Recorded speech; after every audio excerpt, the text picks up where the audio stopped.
Hello guys, कैसे हो आप लोग। सबसे पहले तो आप लोगों को कॉन्ग्रेचुलेशन इतना अच्छा रिजल्ट 10th क्लास में देने के लिए। अब देखिए, आपने अपनी विश के अकॉर्डिंग जो सब्जेक्ट आपका इंटरेस्टिंग था तो उसको चूज़ किया होगा। किसी ने मैथमेटिक्स यूज़ किया होगा, किसी ने बायोलॉजी यूज़ किया होगा। तो मैं आपका बायोलॉजी टीचर आपका मेरी बायोलॉजी ऑनलाइन क्लास में स्वागत करता हूं। और देखिए, जैसा आप लोगों को पता है जैसे कि सिचुएशन इस टाइम पीरियड में कैसी है, तो आप लोगों की जो क्लास ऑफलाइन जो क्लास होती है टीचर टू स्टूडेंट जो होते हैं, तो उनका जो कनेक्टिविटी है वो हमारा ख़त्म हो चुका है। आने वाले टाइम में सब कुछ नॉर्मल हो जाएगा। जैसे आप पहले पढ़ते थे वैसे ही आप लोगों की क्लास, वैसे ही जो स्कूल हैं वो ओपन हो जाएंगे। तो जहाँ तक ये सिचुएशन ऐसी रहती है गवर्नमेंट का, जहाँ तक हमारे पास कोई ऐसा अल्टरनेट नहीं आता है, वहाँ तक हम लोगों को घर बैठे ही हमारी स्टडी स्टार्ट करनी पड़ेगी, क्योंकि देखो पढ़ना तो ज़रूरी है। ठीक है, तो नए ज़माने में नए तरीके से हम लोग स्टार्ट करते हैं। तो ये जो क्रांति है ऑनलाइन क्लास की, ये क्रांति इस कोरोना की वजह से ही संभव हो पाई है। और आने वाले इन फ्यूचर में आप लॉन्ग डिस्टेंस अगर कहीं जाते हो, कहीं रहते हो, तो वहां पर भी अपनी क्लास को आप लोग प्रॉपर तरीके से पढ़ सकते हो। वरना क्या होता था, कहीं भी जाते थे तो आप लोगों की क्लास नहीं हो पाती थी। ठीक है, तो आप लोग कहीं भी किसी भी जगह जाओ, आप आपकी क्लास के साथ हो। ठीक है, तो ये ऑनलाइन क्लास का बहुत ज्यादा इंपॉर्टेंस है। आप इस चीज को माइंड में बिल्कुल ना रहे कि ऑनलाइन क्लास हमें समझ में नहीं आएगी।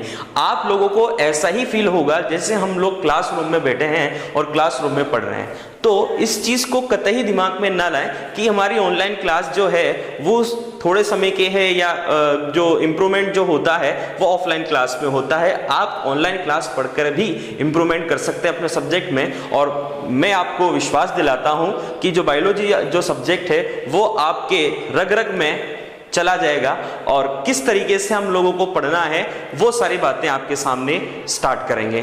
तो आप लोगों का जो सिलेबस है 11th क्लास का, आप लोगों ने 11th क्लास की जर्नी स्टार्ट करनी आज से स्टार्ट हो चुकी है। तो इस जर्नी में आप लोगों को सबसे पहले तो आपकी कौन सी बुक है और किस तरीके का सिलेबस है उसके बारे में थोड़ी सी चर्चा कर लेते हैं। तो सबसे पहली चीज तो ये है कि पहले आरबीएससी का सिलेबस चलता था, अब गवर्नमेंट ने NCERT syllabus all around all India में स्टार्ट कर दिया है। तो आपका जो एनसीईआरटी जो सिलेबस है वो बहुत शानदार सिलेबस है। और इस सिलेबस में आपको बायोलॉजी की एक एक बारीकियां समझनी है।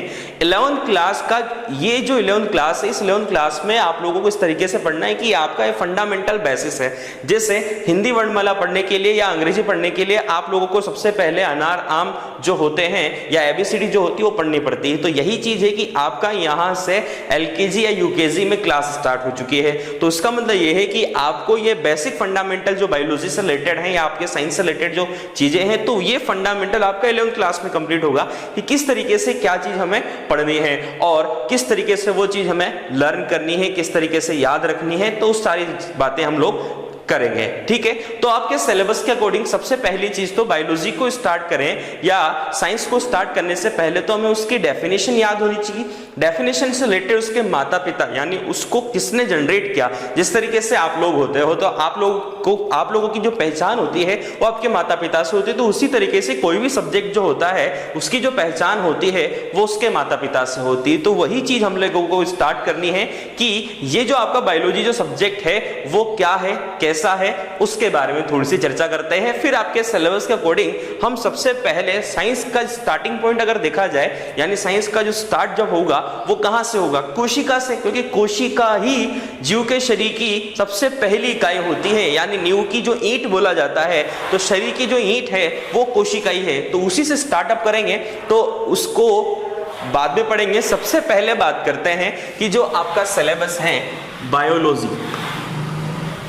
तो देखो, बायोलॉजी की अगर हम लोग बात करते हैं तो सबसे पहली चीज हमारे सामने ये आती है कि विज्ञान की ऐसी शाखा जिसके अंतर्गत सजीवों की संरचना, विकास, कार्य की उन सभी क्रियाओं का अध्ययन किया जाता है जो सजीवों से रिलेटेड होती है। यानी सजीवों की जैविक क्रियाओं का अध्ययन विज्ञान की जिस शाखा के अंतर्गत किया जाता है वो बायोलॉजी। अब सजीव शब्द का मतलब ऐसा नहीं है कि जीव जंतु, उसके साथ साथ पादप भी आएंगे, यानी जंतु और पादप दोनों आएंगे। क्यों आएंगे? क्योंकि देखो होता क्या है कि सजीव किसे कहा जाएगा? पहला शब्द तो हमारे पास ये आता है, लिविंग, सजीव। सजीव का मतलब ये होता है कि समस्त जैविक क्रियाएं, श्वसन, पाचन, उत्सर्जन, जनन, परिसंचरण, समस्त जैविक क्रियाएं अगर किसी शरीर के अंदर या जीव के अंदर संपन्न होती है तो वो सजीव कहलाता है, वो चाहे जंतु हो चाहे पादप हो, तो ये सजीव। तो सजीव का मतलब ये होता है कि वो जो जंतु है वो समस्त जैविक क्रियाएं संपन्न करता है। तो पौधे, अब आप सोचोगे पौधे गति तो करते नहीं है जंतुओं की तरह, लेकिन पौधे वृद्धि करते हैं, उनकी कोशिकाओं के अंदर समस्त जैविक क्रियाएं संपन्न होती है। पादप वृद्धि एक चैप्टर है आपके 12th क्लास में, तो वहां बात करेंगे उसकी। तो देखो कुल मिला के ये है कि सजीव में जंतु और पादप दोनों आ जाते हैं, ठीक है। अब देखो आगे बात करते हैं जो बायोलॉजी है। अब बायोलॉजी जो शब्द है वो लैटिन भाषा का वर्ड है, ये दो शब्दों से मिलकर बना है। देखो बायोलॉजी शब्द दो शब्दों से मिलकर कैसे बना, एक तो है बायोस और एक है लोगोस। बायोस जो होता है उसका मतलब होता है, देखो बायोस शब्द जो होता है इसका मतलब होता है जीवन, लाइफ,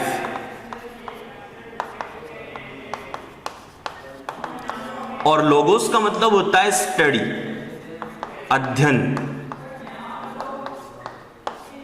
जीवन का अध्ययन।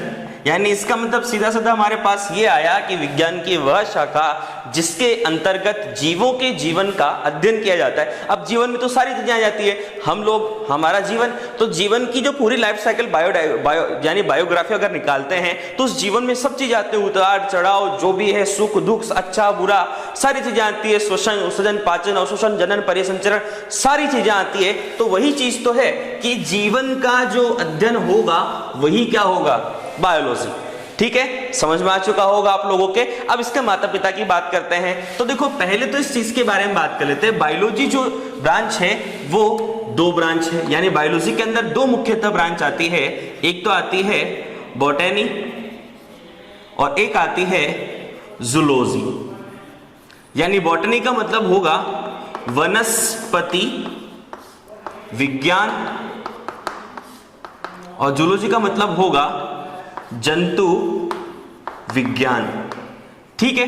अब देखो विज्ञान की वह शाखा जिसके अंतर्गत पादपों की संपूर्ण जीवन का अध्ययन या पादपों की समस्त जैविक क्रियाओं का अध्ययन किया जाता है, बॉटनी कहलाता है। विज्ञान की वह शाखा जिसके अंतर्गत जंतु की समस्त जैविक क्रियाओं का अध्ययन किया जाता है, जंतु विज्ञान या जूलॉजी कहलाता है।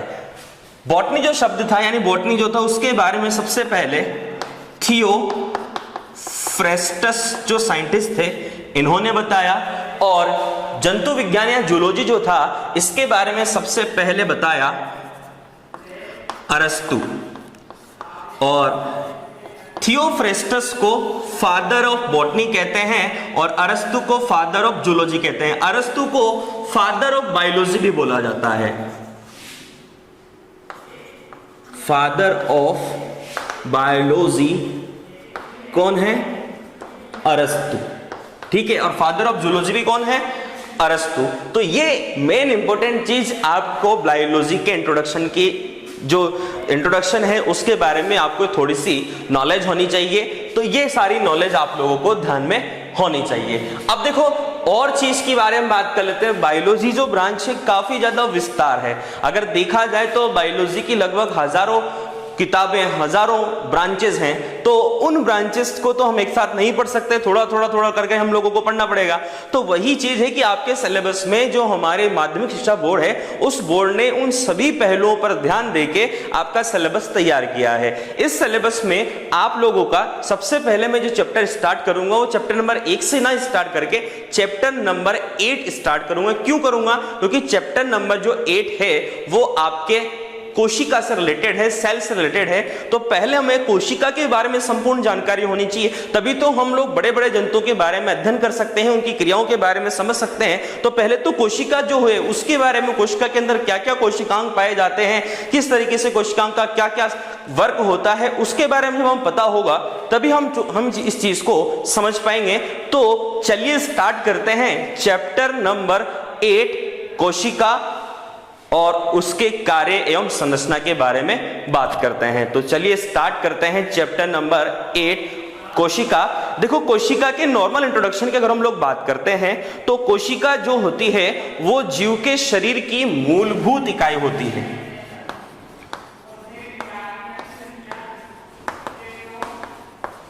कोशिका जीव के शरीर की क्या होती है?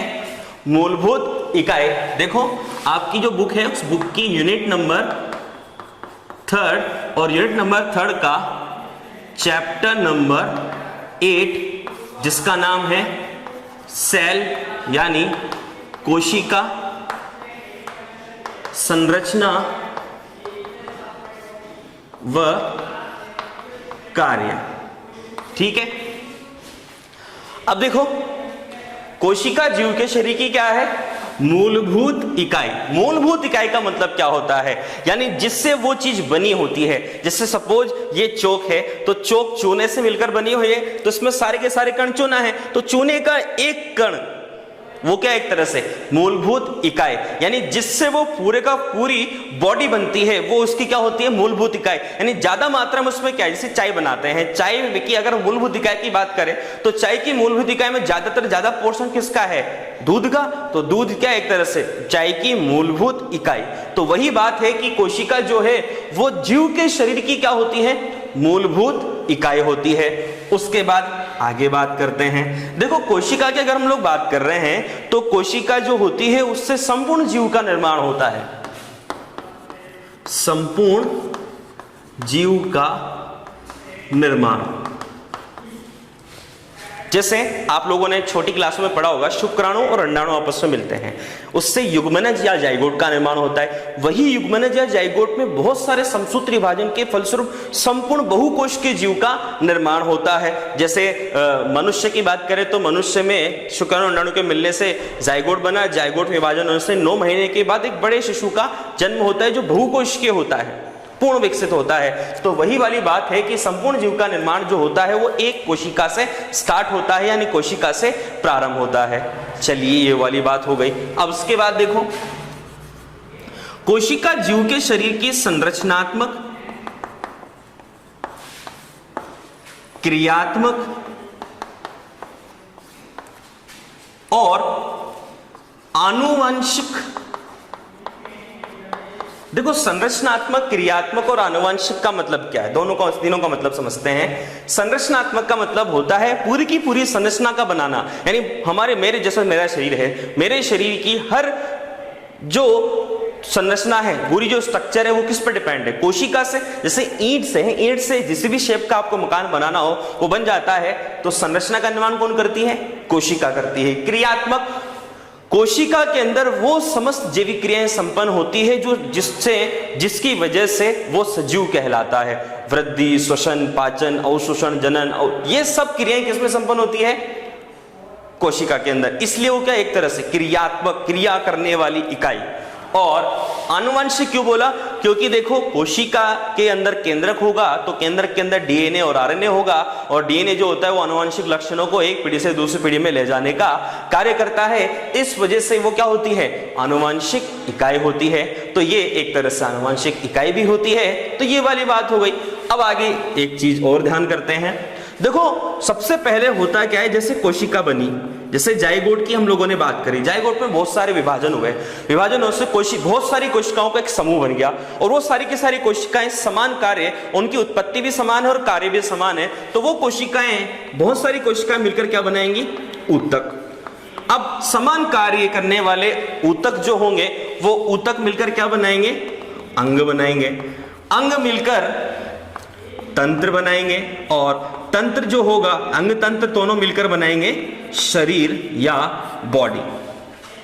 ठीक है, तो इस तरीके से कोशिका से पूरे संपूर्ण शरीर का निर्माण होता है, जिसमें समस्त जैविक क्रियाएं संपन्न होती है। जैसे कोशिकाएं, बहुत सारी अलग अलग प्रकार की कोशिकाएं होती हैं। कोशिकाएं मिलकर विशेष प्रकार के ऊतक बनाती है। तरल संयोजी ऊतक जो होते हैं, पेशीय ऊतक जो होते हैं, जो पेशियों का निर्माण करती है। तरल संयोजी ऊतक में हमारा रक्त आ जाता है। तंत्रिका ऊतक जो होता है, तंत्रिका कोशिकाओं को। अध्यावरणीय ऊतक जो शरीर का आवरण बनाता है, जैसे त्वचा जो होती है उसका निर्माण करता है। अब ये सब ऊतक जो होते हैं वो आपस में मिलकर अंगों का निर्माण करते हैं। अंगों में जैसे अंगों की बात करें, जैसे लीवर हुआ, आपका यकृत जो होता है वो वाला भाग हुआ, वृक हुआ, किडनी जिसे बोलते हैं, वृषण हुए, आमाशय हुआ, अग्नाशय ग्रंथि जो हुआ, लार ग्रंथि, तो ये सब क्या होते हैं?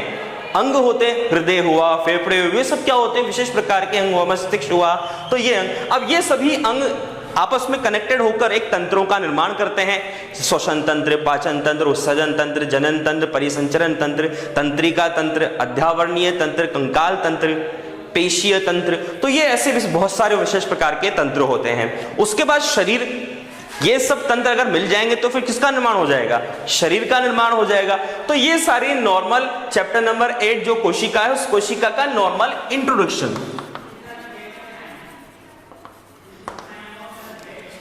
ठीक है, अब इसकी हिस्ट्री की ओर बात कर लेते हैं। यानी जो कोशिका है, उस कोशिका के इतिहास की अगर हम लोग बात करते हैं, डिस्कवरी की अगर हम लोग बात करते हैं, खोज की अगर बात करते हैं, तो सबसे पहले सन 1665 था, उसमें एक साइंटिस्ट हमारे पास आते हैं, रॉबर्ट हुक। ये जो रॉबर्ट हुक जो साइंटिस्ट थे, इन्होंने स्वयं के द्वारा निर्मित सूक्ष्मदर्शी, इस स्वयं के द्वारा निर्मित सूक्ष्मदर्शी जो था, उसकी सहायता से इन्होंने क्या किया कि एक पादप था जिसका नाम था स्पेनिश ओंक, और ये जो स्पेनिश ओंक है, इसका वैज्ञानिक नाम होता है क्वेरकस सुबेर। और ये क्वेरकस जो सुबेर जो प्लांट है, इसकी विशेष प्रकार की कोशिका होती है जिन्हें बोलते हैं कॉर्क कोशिका। और ये कॉर्क कोशिका जो होती है वो मृत कोशिका होती है। यानी कुल मिला के कॉर्क कोशिका, जैसे पेड़ देखा होगा आप लोगों ने, तो पेड़ का जो तने वाला जो भाग होता है, उस तने वाले भाग की जो छाल होती है वो क्या कहलाती है? कॉर्क कोशिका। तो जो छाल होती है, उस छाल का अध्ययन किया। और छाल की कोशिकाएं आपने देखा होगा ग्रीन कलर की नहीं होती, ब्राउन कलर की होती। तो ब्राउन कलर की क्यों? क्योंकि वो कोशिकाएं क्या हो चुकी हैं? मृत हो चुकी हैं। तो सबसे पहले उन कॉर्क कोशिका यानी स्पेनिश ओक की जो कॉर्क कोशिका जो होती है, उसमें स्वयं के द्वारा निर्मित सूक्ष्मदर्शी के सहायता से रॉबर्ट हुक ने सबसे पहले कोशिका का अध्ययन किया, और अध्ययन करके देखा कि जो कोशिका जो होती है वो मधुमक्खी के छत्ते के समान होती है। अब मधुमक्खी के छत्ते के समान ब्लॉकेज में होती, छोटे छोटे ब्लॉक में होती है, तो उन्होंने इसको नाम दे दिया सेल्यूला।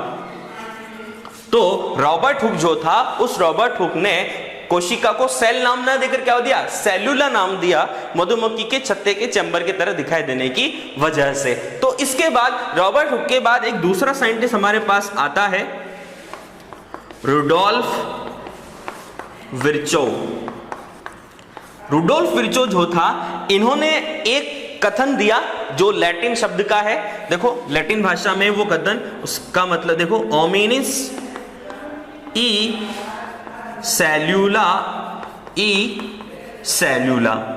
देखो ये जो कथन है, ये लैटिन वर्ड का है। इसका शाब्दिक अर्थ जो अगर निकालते हैं तो वो कथन हमारे पास, इसका अर्थ जो आता है वो आता है कि नई कोशिका का निर्माण जो होता है वो पूर्ववर्ती कोशिका से होता है। ठीक है, अब ये तो रुडोल्फ विर्चोव ने बोल दिया। उसके बाद रुडोल्फ विर्चोव के बाद अगला जो साइंटिस्ट आता है वो आता है नागेली। नागेली ने, इन्होंने जो कथन दिया था कि नई कोशिका का निर्माण पुरानी कोशिका से होता है, तो भाई कैसे होता है, किस तरीके से होता है, वो तो बताया ही नहीं। ये तो बता दिया कि नई कोशिका का निर्माण पुरानी कोशिका से होता है। तो फिर नागेली ने ये बताया कि नई कोशिका का निर्माण पुरानी कोशिका जो होती है उसमें विभाजन से होता है। यानी पुरानी कोशिका में क्या होगा? विभाजन, और विभाजन होने से नई कोशिका का निर्माण होता है।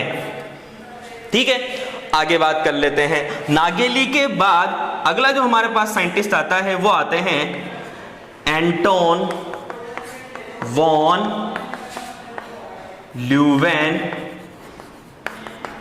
हॉक। अब देखो एंटोन वॉन ल्यूवेन हॉक जो साइंटिस्ट थे, इन्होंने क्या बताया कि देखो, इन्होंने सबसे पहले आरबीसी, रेड ब्लड सेल जो लाल रुधिर कणिकाएं होती हैं, उसके साथ साथ शुक्राणु कोशिका, लार, शुक्राणु के साथ साथ, शुक्राणु का मतलब यह होता है, शुक्राणु जो कोशिका होती है उसका अध्ययन किया, लार का अध्ययन किया, तंत्रिका कोशिका का अध्ययन किया, और इन्होंने भी स्वयं का सूक्ष्मदर्शी से अध्ययन किया। स्वयं का सूक्ष्मदर्शी।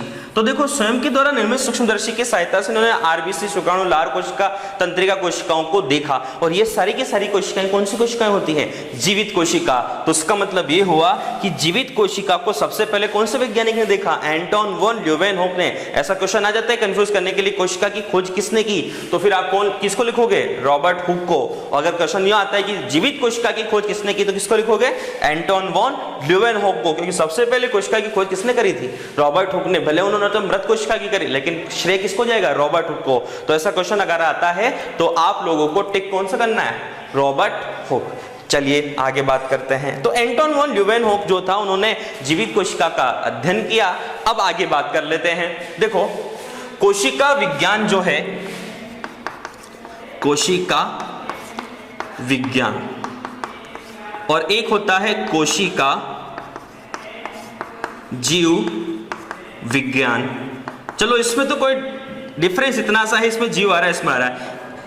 कोशिका विज्ञान को बोलते हैं साइटोलॉजी और कोशिका जीव विज्ञान को बोलते हैं सेल बायोलॉजी।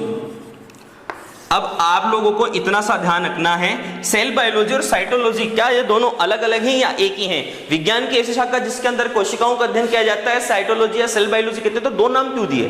तो देखो दो नाम का अंतर समझने का प्रयास करो। सेल बायोलॉजी का मतलब यह है विज्ञान की ऐसी शाखा जिसके अंतर्गत केवल कोशिका की संरचना का अध्ययन किया जाता है, यानी स्ट्रक्चर का अध्ययन किया जाता है, तो वो सेल बायोलॉजी कहलाता है। और साइटोलॉजी का मतलब ये होता है कि विज्ञान की ऐसी शाखा जिसके अंतर्गत कोशिका की संरचना के साथ साथ उसके कार्यों का भी, यानी फंक्शंस जो होते हैं उनका भी अध्ययन किया जाता है, उसे साइटोलॉजी कहा जाता है। तो फादर ऑफ, यानी कोशिका विज्ञान के जनक या फादर ऑफ साइटोलॉजी जो कहा जाता है वो कहा जाता है हर्टविग व रॉबर्ट हुक। अगर रॉबर्ट हुक याद रह जाए तो रॉबर्ट हुक ही आप याद कर लेना। तो हर्टविग और रॉबर्ट हुक को कोशिका विज्ञान का जनक कहा जाता है। अब आधुनिक कोशिका विज्ञान एक और आता है, आधुनिक एडवांस साइटोलॉजी का, फादर ऑफ एडवांस साइटोलॉजी। तो आधुनिक कोशिका विज्ञान जो है उसके जनक हैं स्वानसन। तो आधुनिक कोशिका विज्ञान के जनक कौन है? स्वानसन। चलिए आगे बात करते हैं। स्वानसन के बाद एक और क्वेश्चन आता है कि भारतीय कोशिका विज्ञान जो है, यानी भारत के कोशिका विज्ञान के जनक अगर कहा जाता है तो किसे कहा जाता है? तो प्रोफेसर पीके जो शर्मा हैं, उन प्रोफेसर पीके शर्मा को भारतीय कोशिका विज्ञान का जनक कहा जाता है। चलिए आगे स्टार्ट करते हैं। भारतीय कोशिका विज्ञान का जनक पीके शर्मा को कह दिया। अब ये सारी बातें आप लोगों को इसकी हिस्ट्री में याद रखनी है। तो अब आगे की जो प्रोसेस होती है उस आगे की प्रोसेस के बारे में अगर हम लोग बात करते हैं तो कुछ कोशिकाएं हैं जिनकी जनरल नॉलेज आप लोगों को पता होनी चाहिए। सबसे बड़ी कोशिका, सबसे छोटी कोशिका, सबसे लंबी कोशिका, पादप कोशिका में सबसे बड़ी कोशिका कौन सी है, जंतु कोशिका में सबसे बड़ी कोशिका कौन सी, सबसे छोटी कौन सी, सबसे बड़ी कौन सी है। तो कुछ जनरल नॉलेज है आपकी कोशिका से रिलेटेड, तो उसके बारे में बात कर लेते हैं। अब देखो कुछ जनरल नॉलेज है सेल से रिलेटेड, उसके बारे में बात करते हैं।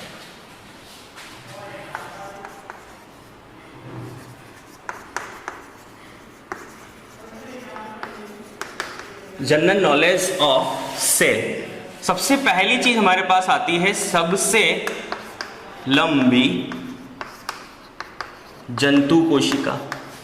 तो सबसे लंबी जंतु कोशिका अगर हम लोग बात करते हैं तो हमारे पास आती है तंत्रिका कोशिका जो होती है वो सबसे लंबी जंतु कोशिका होती है।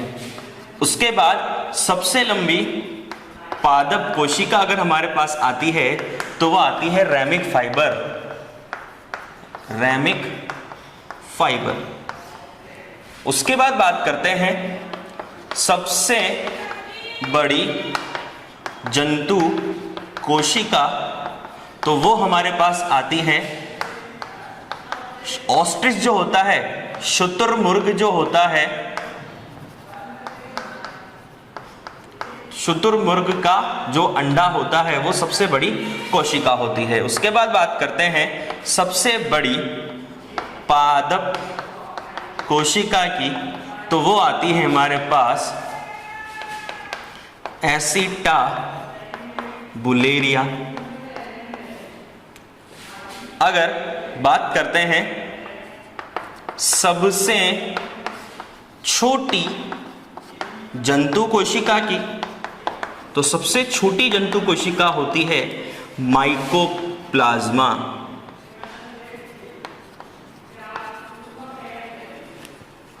और सबसे छोटी पादप कोशिका अगर होती है तो वो है माइकोप्लाज्मा लाइडल्वी। तो ये माइकोप्लाज्मा लाइडल्वी जो होती है वो सबसे छोटी पादप कोशिका होती है। माइकोप्लाज्मा दोनों जगह सेम है, यहाँ पर मैंने स्पीशीज लिख दी लाइडल्वी, तो उससे आप लोगों को थोड़ा डिफरेंट पता लग जाएगा। तो ये इसकी नॉर्मल जनरल नॉलेज जो सेल से रिलेटेड आपको याद रखनी है। आगे बात कर लेते हैं। अब जो सेल की बात करते हैं तो उससे एक चीज और हमारे पास आती है, सेल थ्योरी। चलिए सेल थ्योरी की बात करते हैं। देखो सेल थ्योरी जो थी, इस सेल थ्योरी को डिस्क्राइब या प्रतिपादित जो किया वो दो साइंटिस्ट ने किया, स्लाइडेन एंड स्वान। स्लाइडेन और स्वान जो साइंटिस्ट थे, इन दोनों ने कोशिका सिद्धांत जो था उसके बारे में सबसे पहले बताया। देखो स्लाइडेन जो साइंटिस्ट था ये पादप विज्ञान से रिलेटेड थे, यानी बॉटनी से रिलेटेड थे, और स्वान जो थे वो जंतु विज्ञान या जूलॉजी से रिलेटेड थे। आप लोगों को अगर ट्रिकली याद रखना है तो आप लोगों ने बचपन में संस्कृत की क्लास पढ़ी होगी। संस्कृत में कुत्ते को स्वान बोला जाता है। कुत्ता किस में आएगा? जंतु, तो जंतु विज्ञान, तो स्वान जंतु विज्ञान से रिलेटेड, और स्लाइडेन पादप विज्ञान से रिलेटेड आ जाएगा।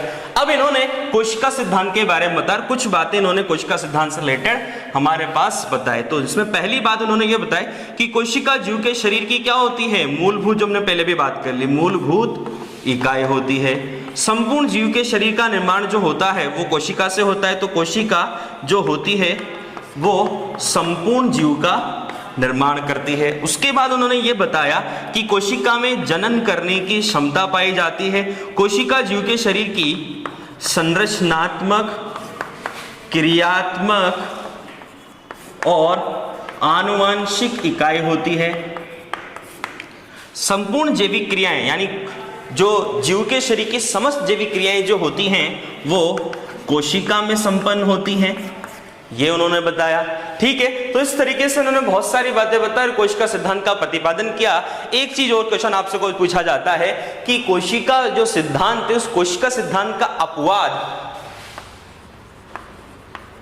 तो एक्सेप्शन या अपवाद की अगर बात करते हैं तो एक्सेप्शन या अपवाद जो होता है वो होता है वायरस। अब वायरस को ही अपवाद क्यों बोला? तो वायरस को अपवाद इस वजह से बोला क्योंकि वायरस जो होता है वो सजीव और निर्जीव के बीच की योजक कड़ी होता है। सजीव व निर्जीव जो होता है उसके बीच की योजक कड़ी होता है। अब कैसे होता है? देखो वायरस जो होता है अगर जीव के शरीर के अंदर एंटर हो जाता है तो जीव के शरीर के अंदर एंटर होने के बाद वो सजीव की भांति व्यवहार करता है, वृद्धि, जनन, पाचन और समस्त जैविक क्रियाएं संपन्न करता है। लेकिन अगर जीव के शरीर से बाहर है तो उसे कुछ नहीं, यानी वो निर्जीव कण की तरह व्यवहार करता है। इस वजह से वायरस को कोशिका सिद्धांत जो है उसका क्या माना जाता है? अपवाद माना जाता है। तो ये सारी बातें आप लोगों को ध्यान रखनी है। अब चलिए एक चीज और बात कर लेते हैं। अगर कोशिका के प्रकारों की हम लोग बात करते हैं, कोशिका के प्रकार, तो कोशिका के प्रकार में सबसे पहली चीज हमारे पास ये आती है कि केंद्र की स्पष्टता के आधार पर कोशिकाएं दो प्रकार की होती हैं। पहली कोशिका होती है प्रोकैरियोटिक सेल, जिसे हिंदी में असीम केंद्री भी कहा जाता है।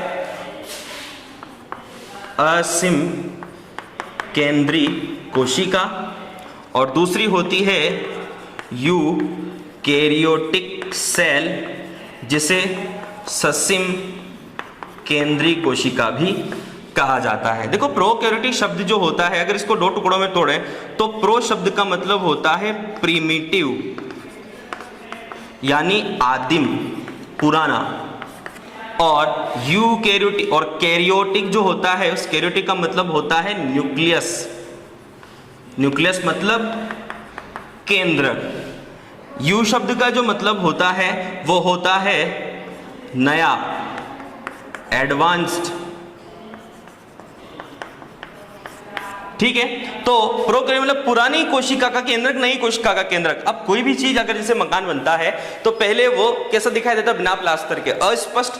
धीरे धीरे जब उसकी रंगाई पुताई सब कुछ हो जाता है तो स्पष्ट दिखाई देता है। तो सबसे पहले ये वाली कोशिका है प्रोकैरियोटिक कोशिका, और उसके बाद कौन सी कोशिका है, यूकैरियोटिक कोशिका। अब नॉर्मल आपने बचपन में पढ़ा होगा, तो ये पढ़ा होगा कि ऐसी कोशिका जिसका केंद्रक अस्पष्ट होता है प्रोकैरियोटिक कोशिका कहलाती है, और ऐसी कोशिका जिसका केंद्रक सुस्पष्ट होता है उसे यूकैरियोटिक कोशिका कहा जाता है। यही आपने लोगों ने पढ़ा होगा। तो ये अब आप लोगों का सब्जेक्ट, जो पर्टिकुलर सब्जेक्ट है वो है आपका बायोलॉजी। तो आपको अब थोड़ी एडवांस डेफिनेशन आप लोगों को याद होनी चाहिए, तो उस एडवांस डेफिनेशन को समझने का प्रयास करते हैं। तो चलिए स्टार्ट करते हैं। जैसे देखो, सपोज ये एक कोशिका है, ठीक है, ये कोशिका की कोशिका झिल्ली हो गई, और कोशिका झिल्ली के अंदर होता है केंद्रक। अगर पादप कोशिका होगी तो कोशिका भित्ति भी पाई जाएगी, ये इसके अंदर हो गया केंद्रक।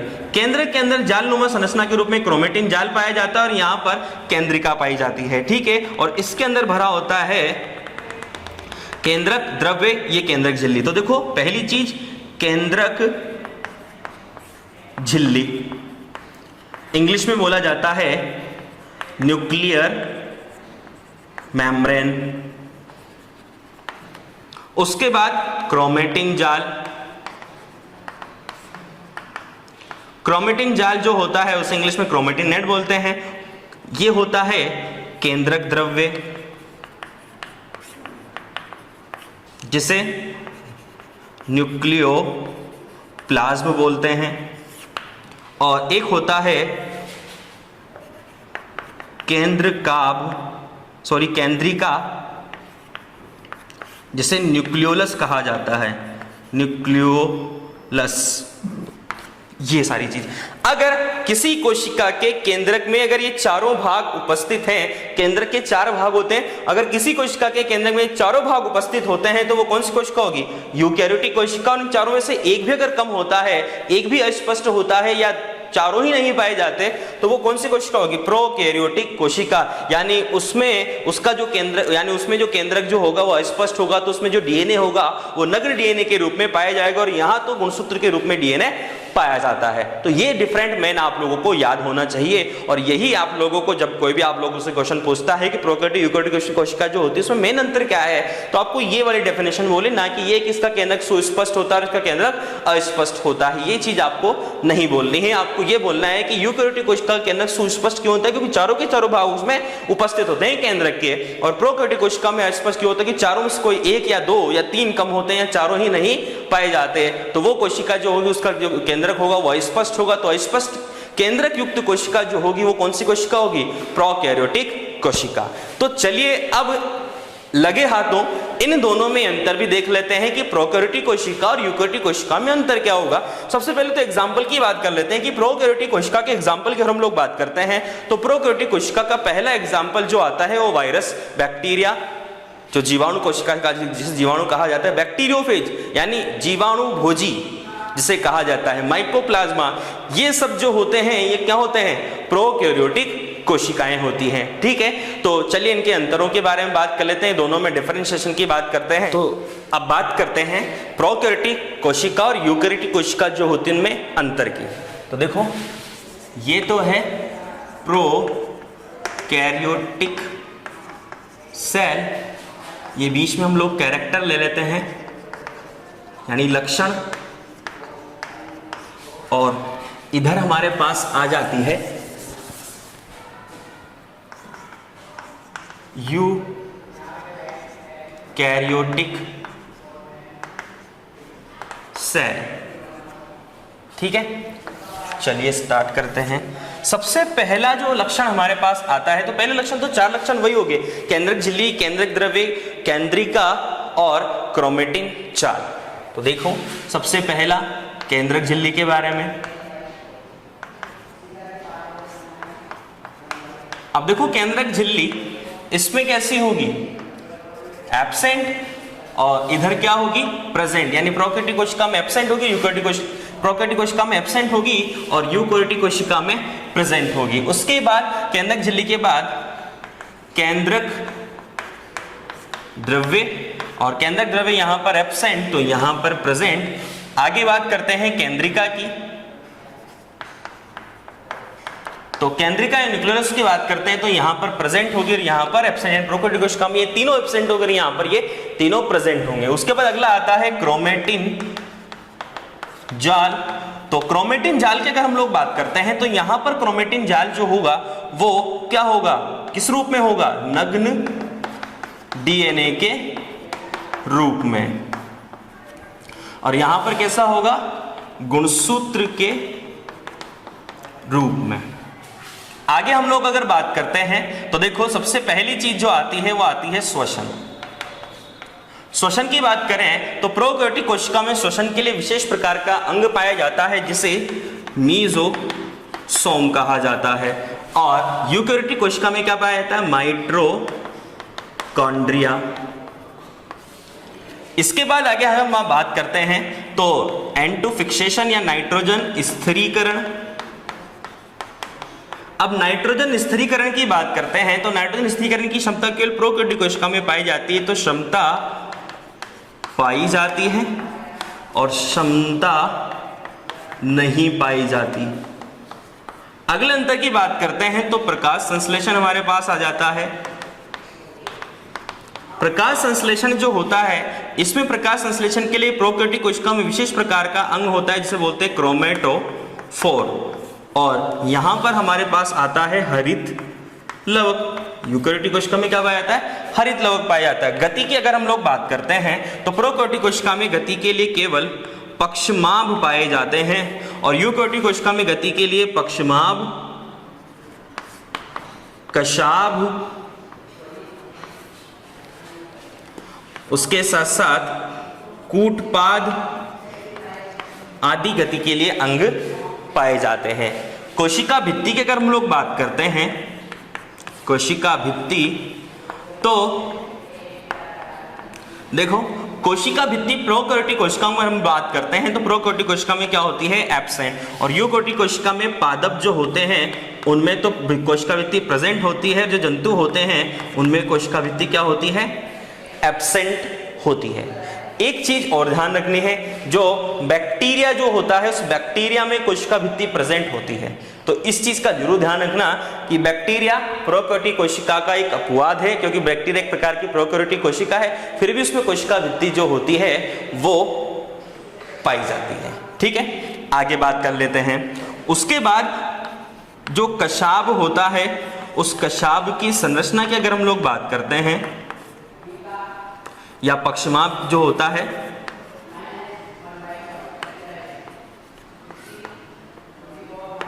पक्षमाभ या कशाभ, तो देखो पक्षमाभ या कशाभ की अगर हम लोग बात करते हैं तो इसकी जो संरचना है वो 9+0 होती है प्रोकैरियोटिक कोशिका में, और यूकैरियोटिक कोशिका में 9+2 होती है। यानी इसका मतलब ये होता है कि 9 तो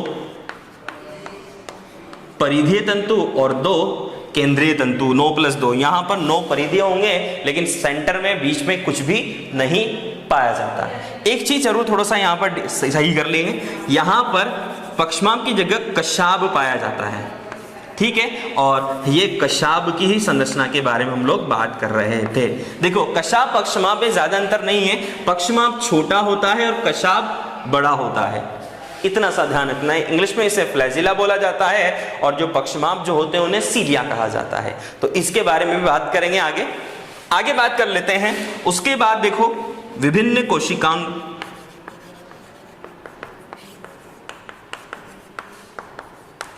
अब विभिन्न कोशिकांगों की अगर हम लोग बात करते हैं तो विभिन्न कोशिकांग यहां पर एब्सेंट होते हैं और यहां पर प्रेजेंट होते हैं। अगला आता है कोशिका विभाजन।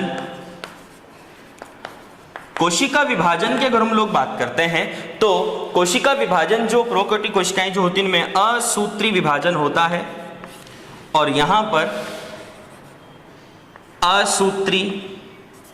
समसूत्री और अर्धसूत्री प्रकार का होता है। तो ये सारी बातें प्रोकैरियोटिक और यूकैरियोटिक कोशिका जो थी उनमें हमने अंतर पढ़े। अब कोशिका 2 प्रकार की और होती है, यानी ये तो हमने केंद्र की यानी जो केंद्रक था उस केंद्रक की संरचना के आधार पर दो भागों में डिवाइड किया।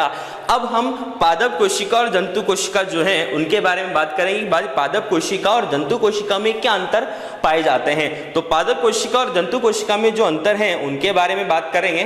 तो वो अब देखो, पादप कोशिका और जंतु कोशिका में अगर अंतर जो है उसके बारे में अगर हम लोग बात करते हैं तो पादप कोशिका और जंतु कोशिका में मुख्य 2 या 3 अंतर हैं जो आप लोगों को ध्यान में रखने हैं। सबसे पहला अंतर यह होता है कि पादप कोशिका और जो जंतु कोशिका में सबसे मेन अंतर जो होता है वो कोशिका भित्ति का होता है। पादप कोशिका में कोशिका भित्ति पाई जाती है, जंतु कोशिका में कोशिका भित्ति नहीं पाई जाती। दूसरा अंतर हमारे पास आता है कि पादप कोशिका जो होती है उस पादप कोशिका में जो रिक्तिकाएं जो होती हैं वो प्रेजेंट होती हैं और बड़ी बड़े आकार की होती हैं, जबकि जंतु कोशिका में रिक्तिकाएं या तो नहीं होती या होती हैं तो बहुत छोटे आकार की होती हैं। पादप कोशिका जो होता है उसमें तारका या सेंट्रियोल नहीं पाया जाता, जबकि जंतु कोशिका में तारका या सेंट्रियोल पाया जाता है। यह अंतर होता है। पादप कोशिका में क्रिस्टल पाए जाते हैं जबकि जंतु कोशिका में क्रिस्टल नहीं पाए जाते, ये अंतर होता है। उसके साथ साथ पादप कोशिका में लवक या प्लास्टिड या हरित लवक पाया जाता है, जबकि यहाँ पर जंतु कोशिका जो होती है उसमें ऐसी कोई संरचना नहीं पाई जाती। ना तो देखो, लवक जो होते हैं उनके बारे में बात करें, लवक 3 प्रकार के होते हैं, वर्णी लवक, अवर्णी लवक और हरित लवक। तो दोनों तीनों चीजें नहीं होती। यहाँ जंतु कोशिका में दोनों तीनों चीजें नहीं होने की वजह से ये जो कोशिका होती है वो जो होती है वो जंतु कोशिका को डिनोट करती है, और पादप कोशिका में ये सारी चीजें लवक जो प्लास्टिड होते हैं वो पाया जाता है, हरित लवक पाया जाता है। इस कलर से ये कलरफुल होती है। ठीक है, ये तो हो गए इनके मेन अंतर। उसके साथ एक अंतर और होता है कि जो जंतु कोशिका जो होती है उस जंतु कोशिका में जब कोशिका द्रव्य का जो विभाजन होता है तो वो खांच विधि के द्वारा होता है, जबकि पादप में कोशिका द्रव्य का जो विभाजन होता है वो पट्ट विधि द्वारा संपन्न होता है। तो एक चीज और आप लोगों को ध्यान रखनी है, एक अंतर और होता है। जो जंतु कोशिका जो होती है उस जंतु कोशिका में जो केंद्रक होता है वो कोशिका के ठीक मध्य में होता है, जबकि पादप कोशिका में जो केंद्रक होता है वो थोड़ा सा मध्य से परिधि की ओर सरका हुआ होता है, यानी साइड में होता है। ठीक है, ये अंतर आप लोगों को ध्यान रखना है। तो ये कुछ अंतर थे जो आप लोगों को बिल्कुल ध्यान रखने हैं। एक अंतर और आप लोग थोड़ा सा ध्यान रखें कि जो पादप कोशिकाएं जो होती हैं उस पादप कोशिका में जो माइटोकॉन्ड्रिया जो होता है वो या तो तश्तरी नुमा होता है या फिर प्लेट शेप में होता है, जबकि जंतु कोशिका जो होती है उसमें जो माइटोकॉन्ड्रिया जो होता है वो कैप्सूल जैसा होता है। ठीक है, तो ये कुछ अंतर थे। तो डायग्राम से इनको समझने का प्रयास करेंगे और इनके अंतर के बारे में डिफरेंशिएशन करेंगे। तो पादप कोशिका जंतु कोशिका के बारे में अध्ययन जो है वो हम नेक्स्ट क्लास में करेंगे। तो आज के लिए इतना ही। Thank you so much.